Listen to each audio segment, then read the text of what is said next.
Oh. Welcome, Lee. Welcome to Deep Into Sleep. Thank you. Thanks for having me.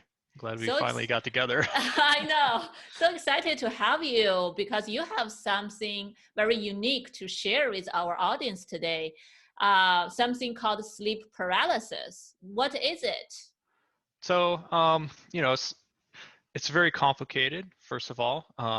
It's a lot of people associate sleep paralysis to a couple of things. So, like waking up and feeling that you can't move is really kind of the definition of sleep paralysis. So, some people will um, wake up and they feel like something's heavy on their body, or they can't speak or yell out, and then they have fear, usually is associated with that.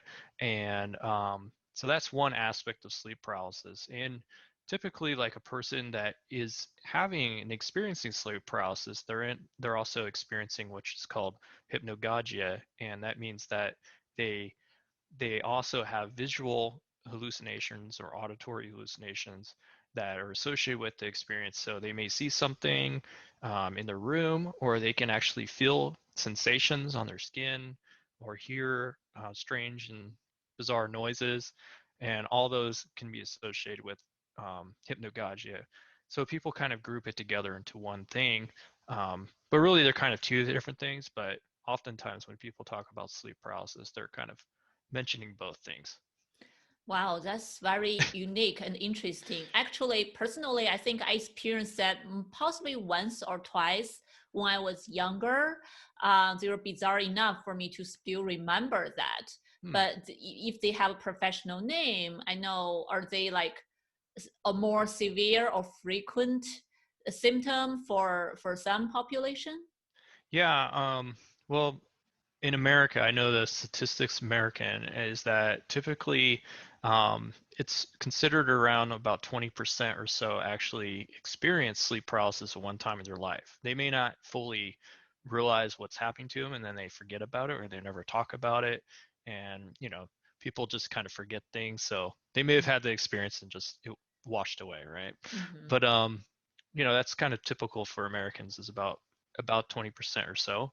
And but in other cultures and stuff, they actually have more higher cases of it. So like in Japan, they released peer-reviewed articles talking about somewhere up in, I think it was like 40 to 50% of Wow. Japanese actually experience it one time in their life or another. And in some cultures, they actually have kind of a mythology associated to sleep paralysis, where the old hag syndrome comes up. So if you read on Google or some other sites, you can read about old hag syndrome, and that actually comes from uh, I think Newfoundland. If I'm, it's been a while since I've really like gotten deep into this stuff, but so there's an author. He wrote The Terrors That Go in the Night or Come in the Night, and he actually was a researcher doing research on mythology, and he went to, again, I think it's Newfoundland, and he was researching that, like that case, like the myth behind that, and he found out that people believed that they could curse other people with this hagging, they called it, because of an older lady that would show up and attack their victims. And Oh. essentially, he found out it was they were describing sleep paralysis. So they would curse someone, and then they would actually have like some type of sleep paralysis experience, and then so on. So um, it's very, it's broad, and there's lots of different culture associated with it. And I know, it's common in Philippines, stuff like that. I've had a lot of people come to me and talk to me from the Philippines and Asian countries, especially talking about sleep paralysis and experiences around it. So, Yeah, it's definitely. I grew up in China, so we do have a word for it, but it's not so scientific. ah, We call that, I don't know how to translate it. Basically, it's the ghost on your bed to ah, keep okay, you down. That's why you cannot move. ah, I think because we have such words so scary to just right, listen to, I think a lot of people are aware when this happens, so we remember it. That's how I yeah. remembered mine 1 or 2 episodes. Okay, yeah, it's definitely it's interesting the common themes that you hear throughout all cultures about being some type of pressure pushed down in order to cause this effect on you. And then, the hallucination or the vision that you see of the ghost or whatever that's actually physically attacking you and pushing you down, which is, it's interesting. These patterns are throughout kind of all cultures, really. Right. And it's also interesting, you mentioned this data, which surprisingly high, I think, for some Asian countries, is like once in life, right? I also know sleep paralysis and hypnagogic hallucination could be a common symptom for people are diagnosed with narcolepsy, this kind of Right. sleep disorders. So for those uh, population, I guess its frequency is much higher, cause Yeah. more disturbance in their life, right? Right. I'm not, I mean, there's not a lot of research that actually talks about why some cultures would have it more than others. There's some theories out there why it would, because, like stress related situations, maybe the type of food being eaten, even geographical areas like places with high density volcanic activity causing some type of like magnetic field, that influences people's um, sleep, and their experiences of sleep. So, all those things could be attributed to it in some form, but there's really no like definite, answer to what really causes it. But definitely the aspect of having sleep disorders, sleep paralysis can be used in many cases as a sleep disorder.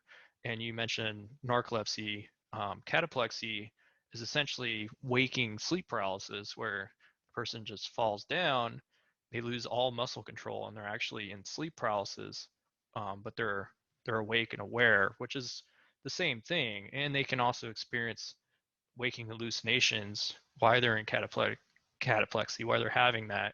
So it's, a lot of people that actually have sleep paralysis should, talk to a sleep specialist and figure out what's going on with their sleep, because it's really related to the sleep cycles being interrupted, and that's a tie to it. But it's very complex. Like if you get it diagnosed that you have a sleep disorder, then that's one thing, but also the cases of how sleep paralysis kind of come about to some people seems kind of random almost, and not really clearly related to um, the person's or a group of people's ability to have good sleep.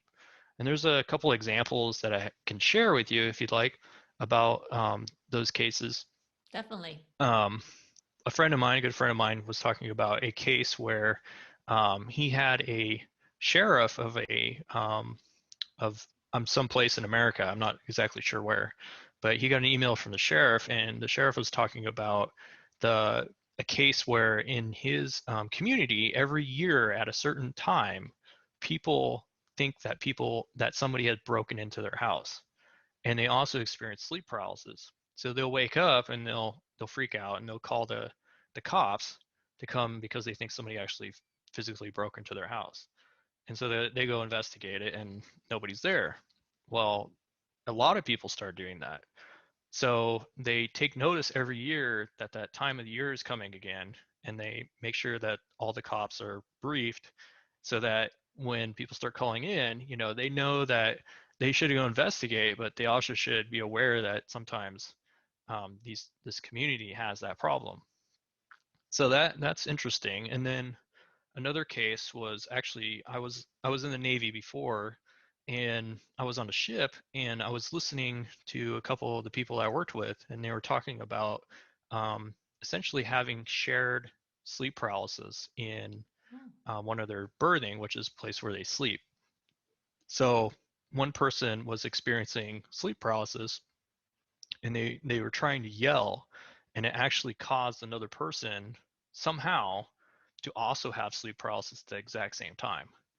So it was like almost like almost like they fed off of each other in a way, like the experience, and the brain somehow activated and caused sleep paralysis together. And that's the only time I've actually heard of like a contagious experience of sleep paralysis between two people, but um, it's very interesting. It is. Wow, that's really cool. I never know this kind of brainwave or somehow like never heard about sleep related symptoms could be contagious or impact Right. each other like that. And also for that tongue you mentioned, I'm wondering, did they find out like what around that certain time this call increase, like what's behind it? No, I mean, Mm. unfortunately, my friend wasn't able to further investigate for the sheriff. He was just too busy with this other work, so he really never got around to it. But it always made me, wonder why every year at the same time, that this happen, and it's not just one person. It's a whole community of people, and it would be great to get more data, and to talk to those people, investigate, and figure out what's actually happening to them. But um, you know, it's interesting, and also in that book that I mentioned, the terrors that come in the night, the researcher also talked about um, people in the same location. They were sleeping in the same house, and they had sleep paralysis, and he was and also hypnagogia together, and they eventually moved out of the house because it was like disrupting their life so much and terrorizing them, so they finally left, and then it went away. But he investigated, and he tried to do it in the most scientific way he possibly could, because he was trying to do his research on it. And um, he really didn't have a conclusion. And I read his book in the hopes that I would get some type of conclusion and be like, okay, I can explain this away kind of as just erroneous information in the mind, and kind of just give up on it. But he never really gave a good answer to it. And he still today, like I've watched more videos of him, and he still doesn't have a good conclusion. So it's kind of a little upsetting in that way. You're like, oh well, okay. Yeah, it's interesting, right? Like we possibly cannot find any science behind it. I am sure there are people still thinking about other ways of explaining it. Do Right. they get better after they move out of the house? Is that about the house or about one person in the house impact everyone, like the other story you shared? Or it's like around that time is stress or something else? I don't know. Yeah, Yeah. or is that just ghost in the house? Yeah. Yeah. It's kind of bizarre. It's a great mystery of life, really. I think is one of the greatest mysteries, is Mm. having these strange experiences, and not really being able to fully understand what they are. Yeah, right, right. So many things we don't know. That's the beauty of life, I Yeah. feel like. Yeah. And then I'm curious, what got you into this field to learn more, study more, get to know more about sleep paralysis? Yeah. So I mean, I've experienced sleep paralysis quite a few times. Probably right now I experience it maybe once a month, about Wow.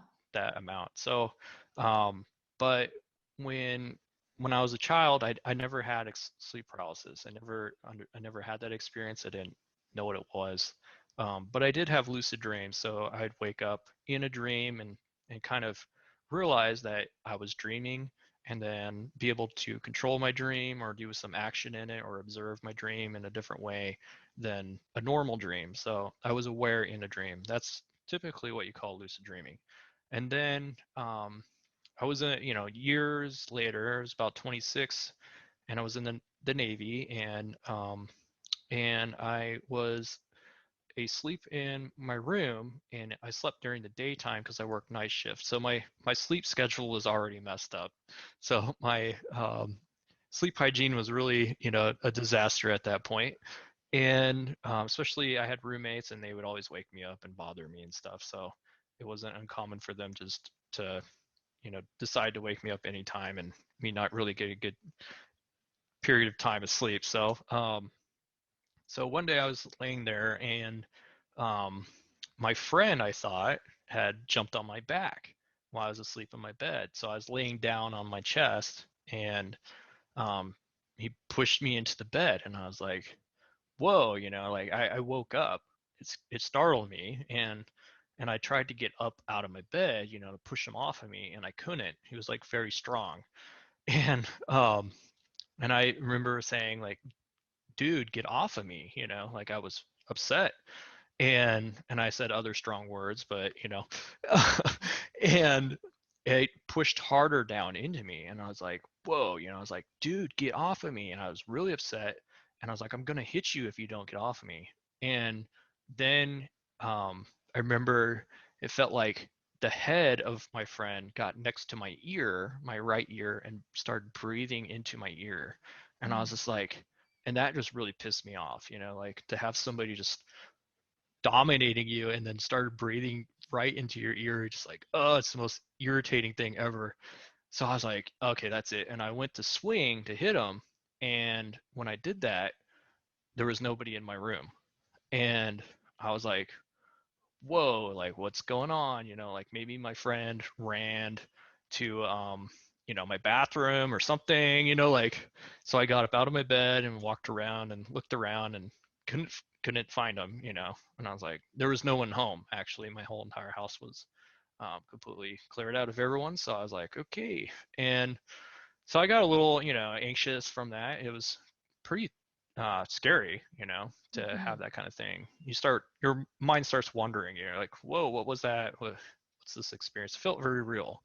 Mm-hmm. And so, a couple of weeks went by, and I'm laying in bed, and I hear people downstairs talking, and they're having a conversation. I can hear them talking. So I assumed that I was just kind of awake, and I noticed one of the people that was talking wasn't actually there anymore. They were in a different country because they were in the military too, so they were deployed. And as I thought of that, I remember the image in my mind of a blue orb floating up my stairs into my room, and and I couldn't move either, but I kind of just blacked out. Like the dream kind of ended there, and I have no memory recall what happened after that. So then that freaked me out again. And I started sleeping on the couch in a different room downstairs. Um, and I was really worried, I wasn't getting good enough sleep anymore. These experiences kind of startled me. And so then I finally went back to my room because I didn't have any more experiences of it. And this time I'm laying in my bed, and I'm laying on my back this time. And I look over and I see my door open, slightly open. And I was like, what is that? And I can't move again. And then a shadow like figure, kind of looked like the Green Reaper, came through my door and physically came over to me and grabbed me and then pushed me against the wall and started beating me up. Wow. And yeah, a physical attack. And I was like, I thought it was real. It feels absolutely 100% real. And and then I woke up and I was in my bed and I was like, okay, like this is bizarre. Like what is happening to me? And so I went online and I read about some weird websites on lucid dreaming, and they talked about this, what they described as a thing called the dweller in the threshold, or the guardian in the threshold. And essentially, they told me that I just needed to kind of stand up to this thing, whatever it is, whatever the fear image is. I just needed to stand up to it. And I was like, okay, like I'm willing to try anything at this point. And so a couple days go by, I'm laying in my bed just like normal. And sure enough, that same figure comes into my room, and I stood up and I physically went after it, instead of allowing it to attack me. And oddly enough, I ate it. Like, I don't know why, but I grabbed it and ate it, and then it was gone. And ever since then, I've never had that same experience happen to me. I've had sleep paralysis since then, but in that house, it went away for one thing. And then I move a lot in the military. So when I was in the military, I move, and oftentimes I would experience sleep paralysis and see different things depending on the location that I went to. So that was really bizarre to me.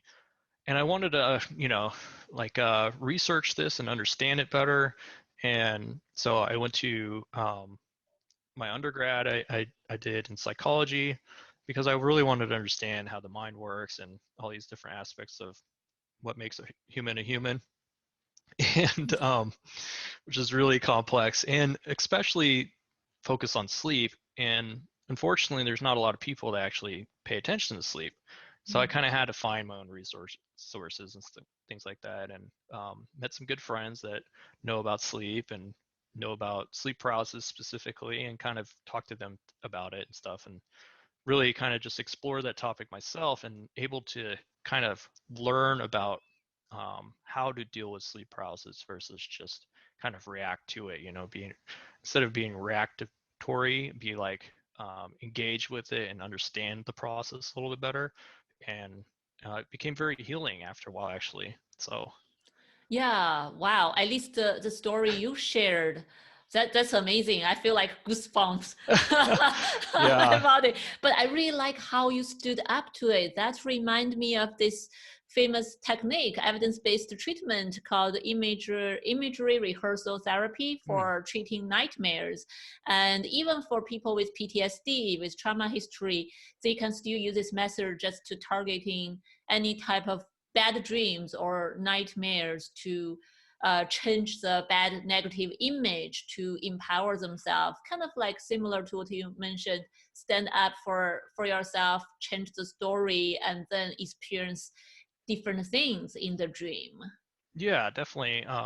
It's been dreams have been incredibly healing for me and transformative because um, and especially my knowledge of lucid dream experiences, and being able to kind of identify, the dream itself and kind of work with it versus like it being kind of put onto me and me just being the, you know, the person in the dream experiencing things and having no like understanding of it. So um, they kind of translate very well into waking life. Like there's a lot of things in waking life that are out of our control, but if you start understanding these systems and you start understanding your emotional response to it, then you can kind of react to it differently. You can prepare yourself versus being just reactive. So like in a dream experience, it's a very good practice way. So, you have this intense, terrifying experience, which sleep paralysis, neurologically is some of the most terrifying experiences you can have as a human, because your amygdala during the time of paralysis is hyperactivated, and to the point, it's like taking a needle and sticking it straight into your amygdala, which is the center of fear, and you're super activated, so you're absolutely terrified, and that's normal. It's almost an uncontrollable experience. And so when um, if you're able to kind of use that and kind of work with it, then you don't react to fear the same way as you did before, not only in the dream, but also in waking life. So they kind of play off of each other. And I think that's the idea, is using the dream experiences and the images in dreams to kind of work with, nightmares and stuff like that, to overcome those fears in waking reality too, because it's a safe place really to kind of work through these processes. It's a lot like imaginative, you know, um, imagining something and working through it in your mind in like a meditative state or something like that too. Wow, that's amazing. Do you mean you work on that, you use it as a healing process when you are awake? Then when you have this lucid dreaming, it feels more healing, or you have a way to work with it in the dream? Both, I'd say. So, Mm. to me, dreams are kind of one and the same as waking reality. So they're very tied together. It's your imagination. So your imagination's active when you're awake too. Just as active. And so if you kind of learn to work with that and how your imagination works, off of emotions, things like that, then you can um, modify it in such a way that you don't imagine the most terrifying experiences. Instead, you imagine the most positive experiences, instead of, you have the option. So you can either imagine terror, or you can imagine, positivity and love maybe. So you can choose. And so working with the dream experiences, through those fear experiences, you can actually kind of start building up like a callus in a way, towards fear and emotion, those emotions, and you can start seeing them kind of for what they are, which is, imagination. It's part of your imagination. So Oh. um, I've it's not to say that it's easy. It's I'm not saying that at all. I'm saying it's incredibly hard for people to do that. It was incredibly hard for me to stand up to that thing and actually kind of attack it versus like it attack me. And I wouldn't say that that is like the most healing way of dealing with sleep paralysis either. There's other ways and other dream experiences I've had with sleep paralysis and hypnagogia that has allowed me to work with it in a different way, which is more of an accepting experience versus like an aggressive, um, either it being aggressive towards me or me being aggressive towards it. It's more of like allowing it to flow through you in a way, allowing it to happen and not really reacting to it. So, you know, it, it's a challenging thing because, sometimes in sleep paralysis, you can have very abusive experiences.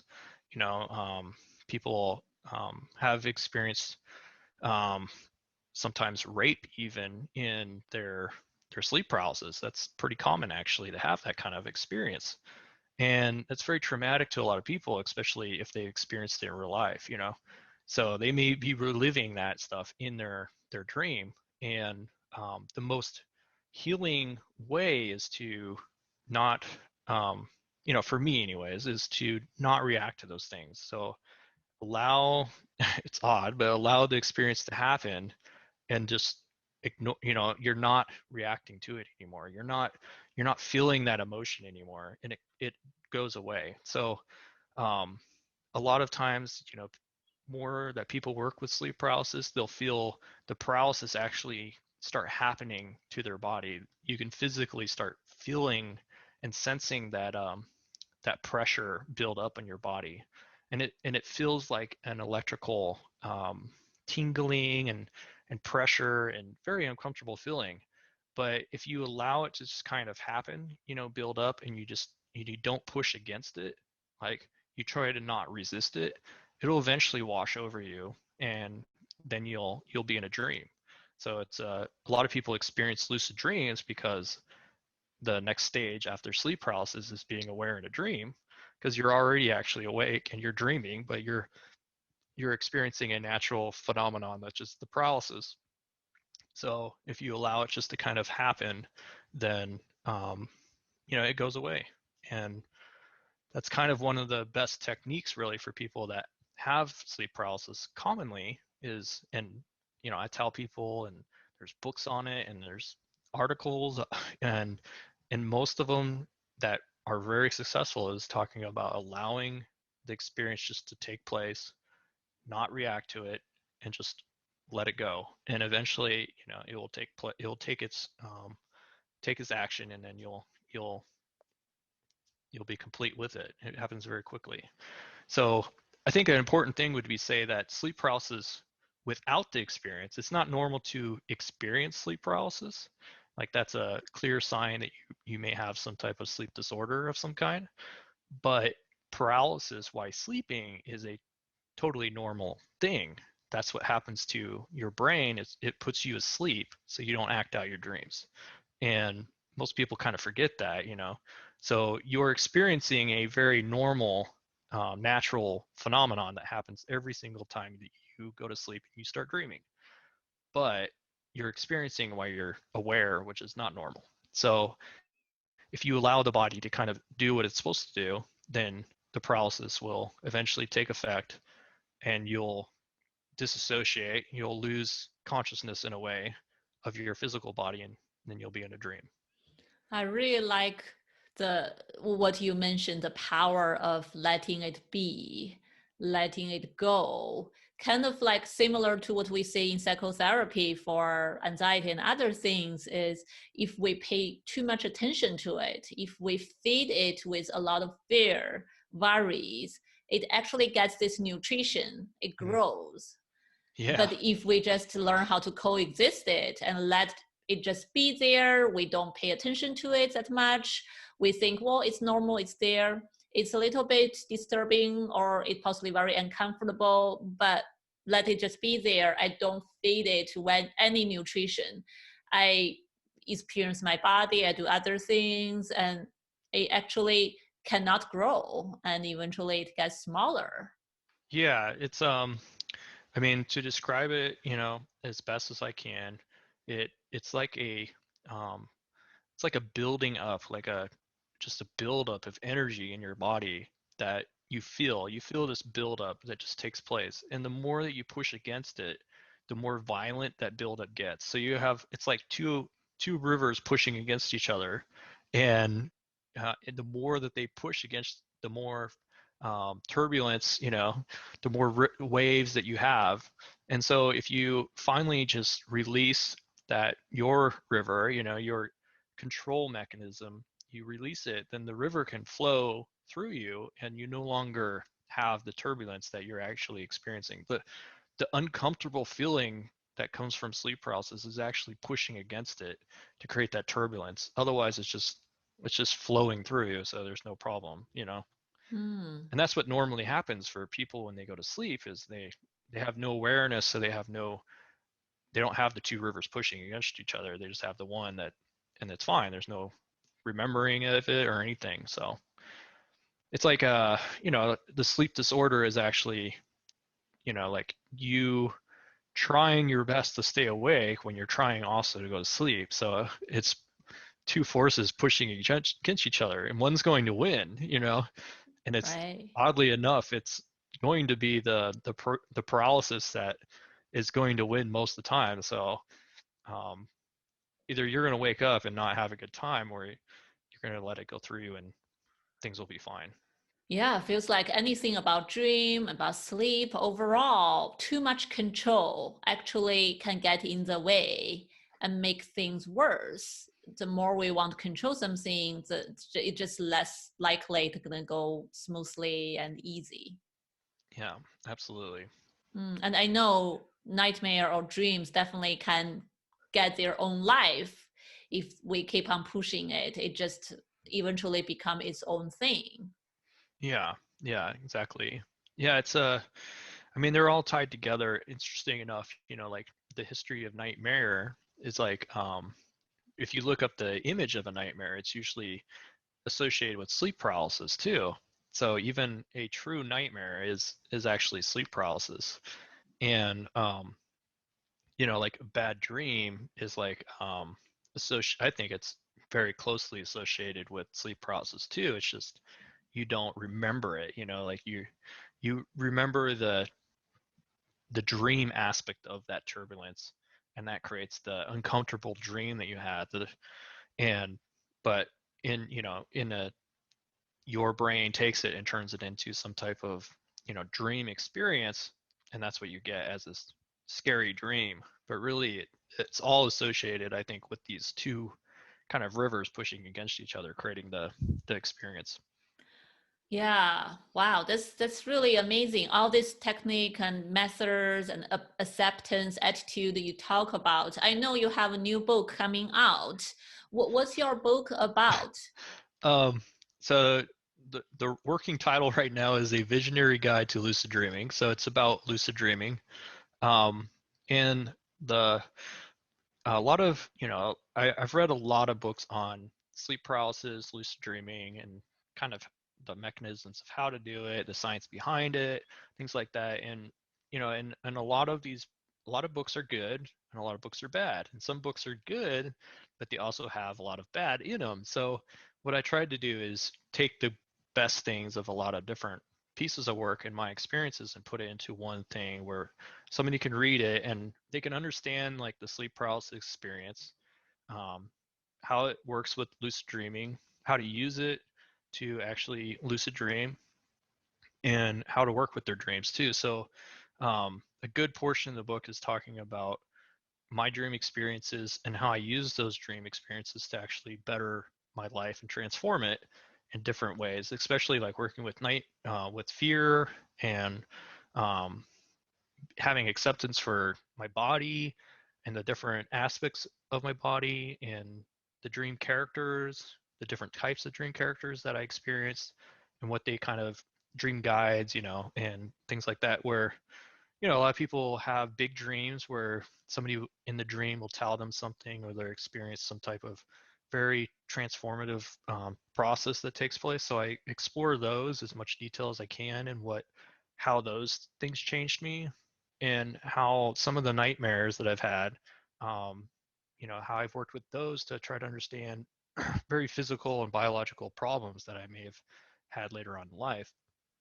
And I could share one of those stories with you. It's very recent, actually, and very um, life changing in many ways. So I had a dream where it's not a nightmare. I wouldn't say it wasn't sleep paralysis, but it was a lucid dream, um, and in the dream, a guide took me to this. I would call it like a land of the dead, right? Mm. And I didn't know what was happening really, and um, there was like the veil, like this, like a field, like a force field almost, and I get pulled through that, and there's all these people like standing around, and it looks like a tunnel, and I turn around and my guide was gone, and I was like, oh, like this is. I started getting that creepy feeling, like, ooh, something's not right here, and those people, they started grabbing onto me, and I was like, whoa, like it didn't feel good. So I tried my hardest to get away, and as I was trying to get away from him, I could feel this pull, like an energy pull, like my essence getting sucked out of my body, and I was like, whoa, what is going on? And I got really scared, and I just got out of there as quick as I could, and I woke up, immediately, and I was like, what was that? Like, this is this is different, something's not right here. And I felt very drained that day, and so I slept, and then the next day I felt very drained too, and I was like, Mm. whoa, what is going on? And that lasted for quite a while, and then I started getting better, and then after a while I started having all these problems, and I was like, what is going on? And then I started having dreams where people and things were breaking into my house. Like I'd be in my house and zombies would be breaking in, trying to like Mm. kill me, and I'm like, what? Get out, and then or aliens breaking into a submarine, like in the ocean, and they're breaking in and trying to destroy the submarine. I'm like, okay. And bees trying to break into the house and sting me and all this stuff. And I'm like, okay, there's a common theme here, with house and things breaking in and trying to hurt me, like zombies, like what is a zombie? A zombie is a lifeless being that sucks energy out of you, Mhm. it's parasitic. And so I started paying attention to all these themes, especially that first dream, in this in this these things sucking energy out of me. So I went to the doctor, and I didn't tell them about my dreams. Maybe, they may have not understood, but I was like, there is something going on where I'm tired all the time, and I felt like my energy is getting sucked out. And so I started thinking about all the different things that kind of do that. And one thing came up was like a parasite, Mm. and so I had them test me for if I had any type of parasite or anything like that. And surely enough, I had one. Oh. So they gave me, medication, and I took supplements and things like that to try to kill off this thing. And it took a long, long time because I was so severely hurt from this parasite that my body was trying to warn me about these things. And so I eventually started to heal, and it really changed my look towards dream experiences in a very physical and real sense. Like usually we like to look at the dreams as a psychological thing. You're like, okay, like Mhm. you're having some stress in your life, or life change is happening. You're stressed about your family or whatever, and we're like, okay, it's all head based, But then taking a broader picture, especially in that dream, it's like, oh, these are very physical things. They're not just mental, like these are your stomach. Your stomach is, I think, a big portion of your dream experience. It communicates to you through neurons. It's very intelligent part of your body, and so and it's also directly linked to poor sleep habits, and narcolepsy too have problems with their gut, their stomach. So paying attention to that and the relationship that you have with like um, different biological things happening, like parasitic stuff or bacteria infections, things like that in your stomach, I believe fully now, because I've had it happen to me, and this is cross cultural too, through like ancient, not ancient, but indigenous cultures really pay attention to their stomach and their dreams, and they associate that together. So using those together, you can really start seeing that like dreams can communicate very physical things happening to you as well. Yeah, I love that angle. I personally, I never really think about that way, but that totally makes sense that sleep paralysis or nightmares or lucid dreaming, they may not necessarily be a bad thing. Sometimes it could be our body is trying to warn us or communicate with us. The body and the brain are trying to send signals to each other to help us survival better. Yeah, I mean, today, I mean, in my life, I would not say that any dream that I've ever had is a bad dream, because they all teach you something, even the most terrifying dreams. I mean, even maybe last week I had one that was startling, that shook me to my core and was like, whoa, what was that? Like that was not something that I would like to repeat. But in paying attention to the symbols and the imagery that dream was built on, it's for one, it's very memorable. So it very ingrained itself into my mind because of the fear associated with it, but also the symbols and the imagery that is associated with that story and that theme and what it was trying to convey to me is also really on the surface of my mind. It's very clear to me that it's important. So sometimes, like we think of fear in dream and also in waking life as being a negative thing, like you were saying. But when you take a step back and you think about negative things, those are the things we remember the most. So it really Mm. prepares us for the next time or a lesson. And dreams are so internal, they're so personal to a person that they're conveying a very specific message to you about a process that's taking place or something you need to pay attention to, or physical thing that's happening to you. So if you pay attention to that, and the most fearful dreams are the ones that you probably should pay attention to the most. So and most happy ones too, like the mundane in between ones, they don't really get remembered so much.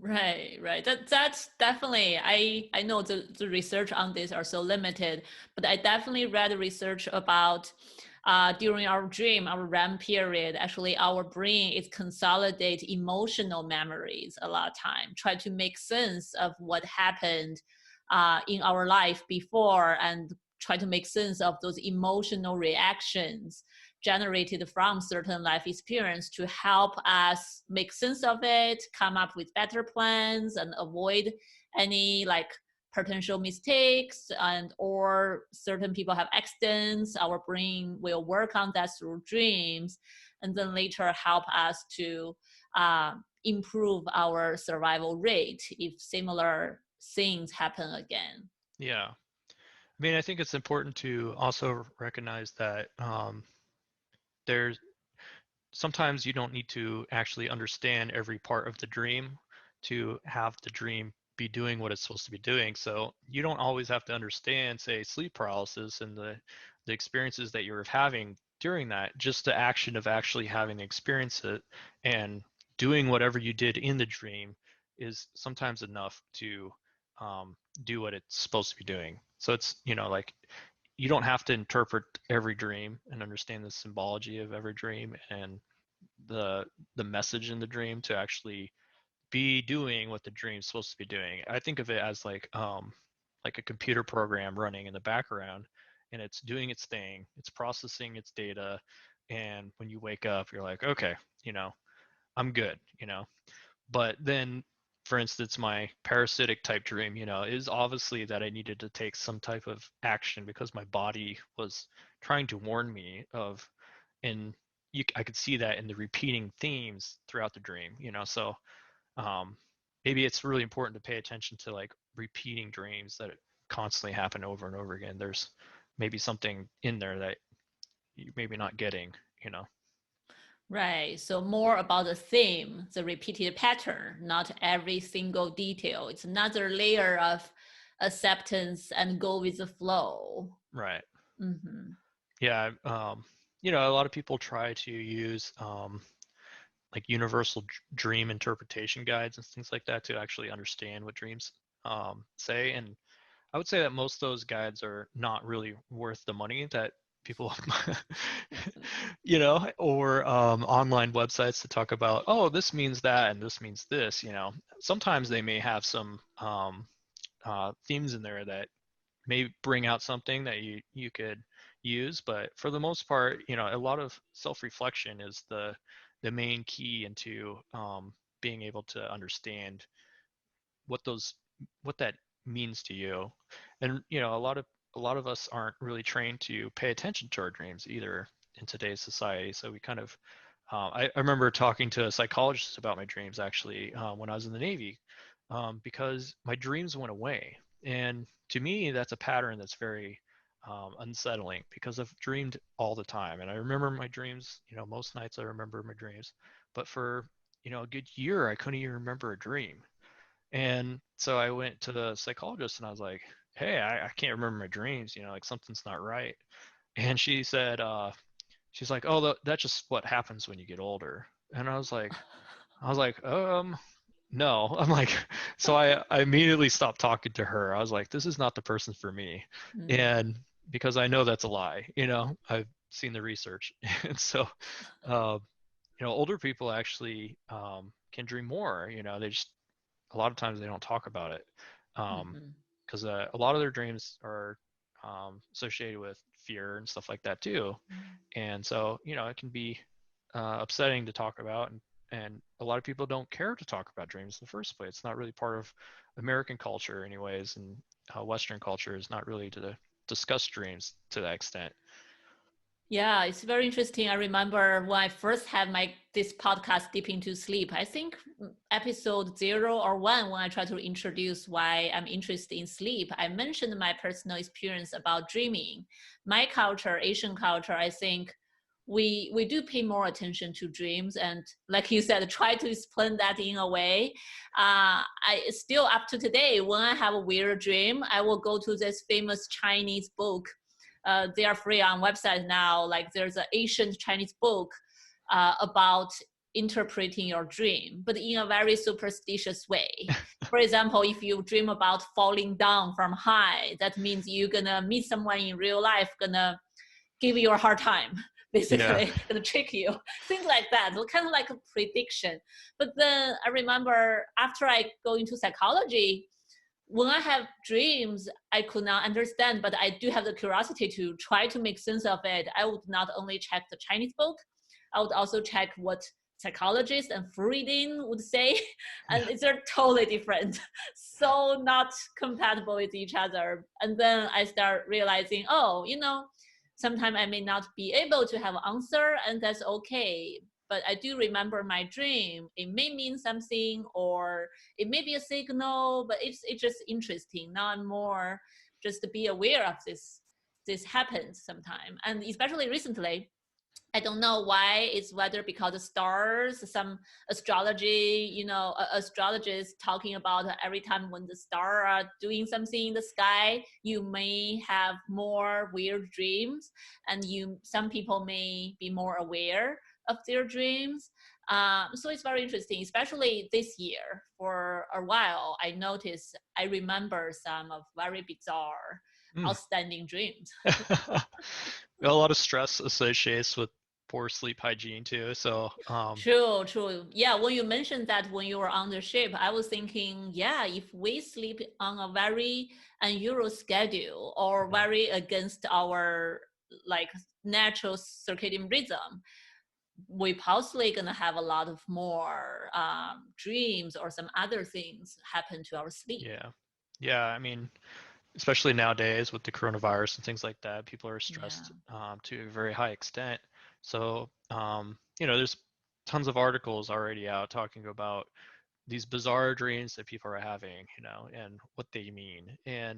Um, and food, could be a huge contributor to that. Different types of food that people are eating, if they're eating more and cooking themselves, food instead of going out and eating less nutritious food, maybe that can have a huge effect on people. In my book, I talk about supplements because a lot of people use different supplements to actually change their sleep patterns, either for positive or negative, depending on what you're trying to do. So, um, and so it's very important to pay attention to that. So if you're having these experiences, like not only the mental aspect of it, but also the chemical, and so supplements, can assist you in actually having better sleep and not causing you to actually not have nightmares. Hmm. So like magnesium is one that's really pretty consistent for me to help me get a deeper sleep and to not have cases of sleep paralysis as much.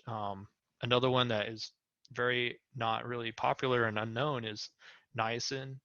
Oh. It's a vitamin. And Niacin, if you take enough of it, will release this it's a protein called PDG2, and it's a niacin flush that happens. So you get red and kind of itchy and rashy on your body and stuff.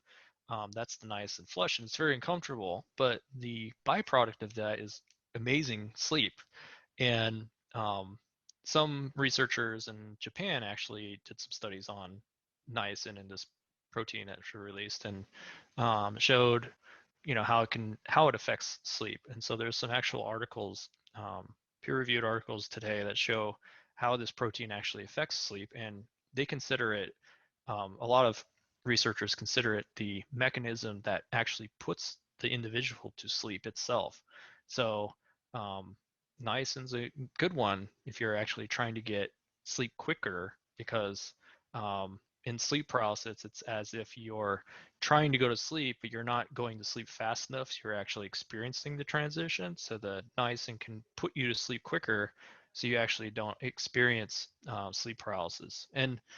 But there's little research that supports that claim. I posted it on a blog a long time ago, and I had one person that said that their husband tried it and it cured its sleep paralysis. So, Oh, um, wow. so that's one person, but it didn't cure mine, but it definitely makes it so that I don't have occurrences as often if I choose to do that, and I also get much deeper sleep.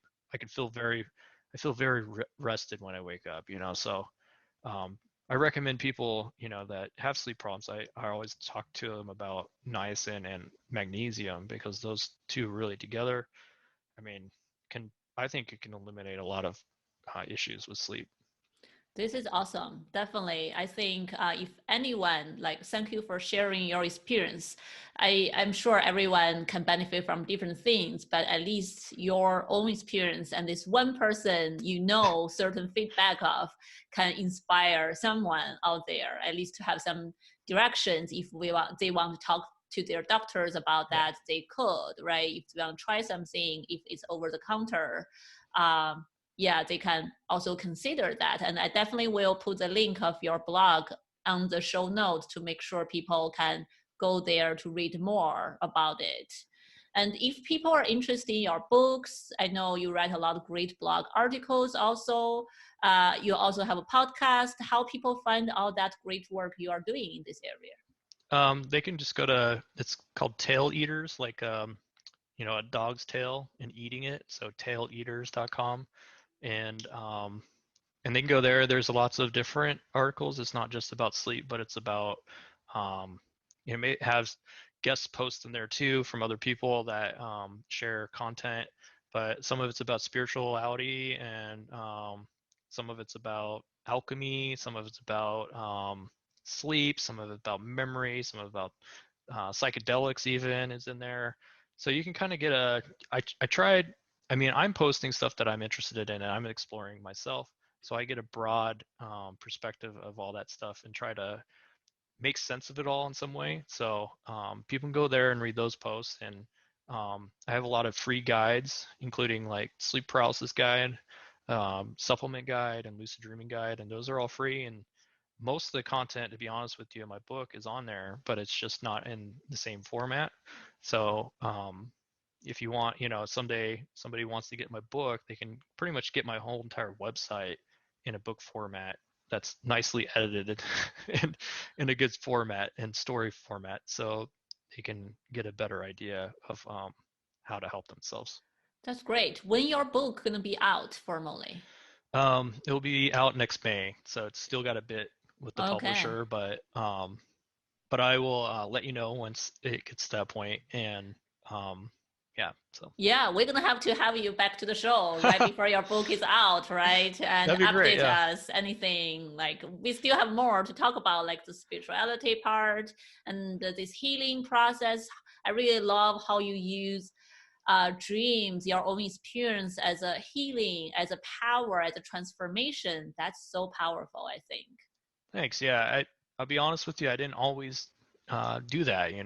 I was very control was a big part of the lucid dreaming experience. A lot of people want to control their dreams, and I try to remove that from being lucid. Lucid just means being aware, and a lot of times the most healing aspect of being lucid in a dream is to have the choice of being in control, but you actually release the control over to the dream and say, what do you want to show me now?